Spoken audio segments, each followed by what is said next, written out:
Hey guys, it's me Liv. Hope everyone's doing good out there. I am back again with another video using the My Favorite Things Love You Big Time. This time I'm going to combine it together with the My Sweet Valentines, and I'm going to actually be using the outline ones here versus the solid color ones that I had used in my previous video. So I'm going to pick out 3 patterns of paper here to do some cutouts with. So I'm just trying to see which ones I want to work with here. Now that I know which ones, I'm going to put the other ones to the side and let's get stamping. Now I am using my Misty stamp platform for this, and like I said, I am going to be using just the outline version of the word love, and I'm going to stamp it actually twice because I think I may do a replicated project like this at another point in time.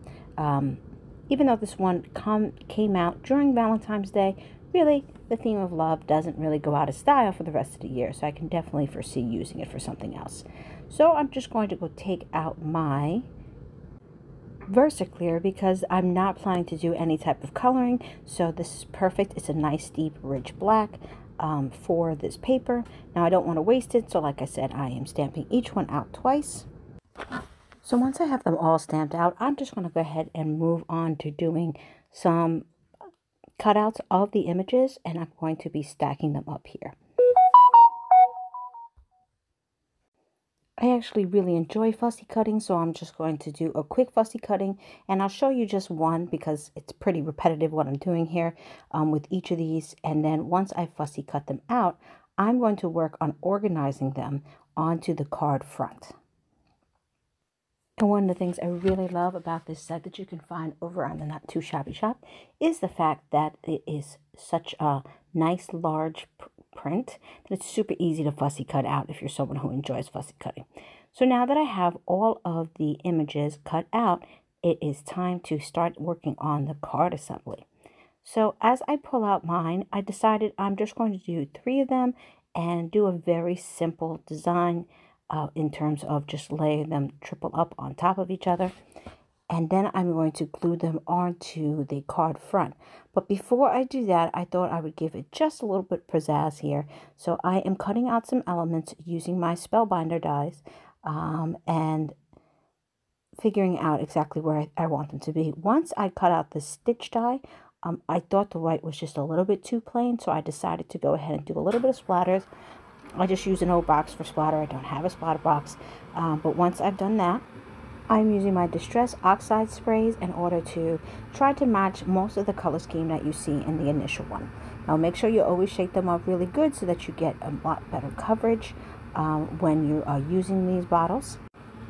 And I decided to spray the blue a little bit further away because I didn't really want it to overpower, and it wasn't exactly the same exact blue that was in the paper, so that's why I just wanted to be a subtle hint of it so that it blended a little bit well. Touch of my heat tool, and then this page is done. And now it's back to the assembly. So like I showed you before, I'm going to go ahead and lay them out in the same exact pattern that I had shown. And I am keeping the same pattern paper together while I'm writing out the word, and the one that has more of the blue color in the middle to break it up a little bit. Now for gluing down, I'm just using some art glitter glue in my stash to make sure that they are all nice and even.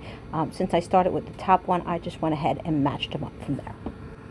And for the final step, I am going to go ahead and glue this edge that I had here down, and then pop up the middle center using some of my foam tape,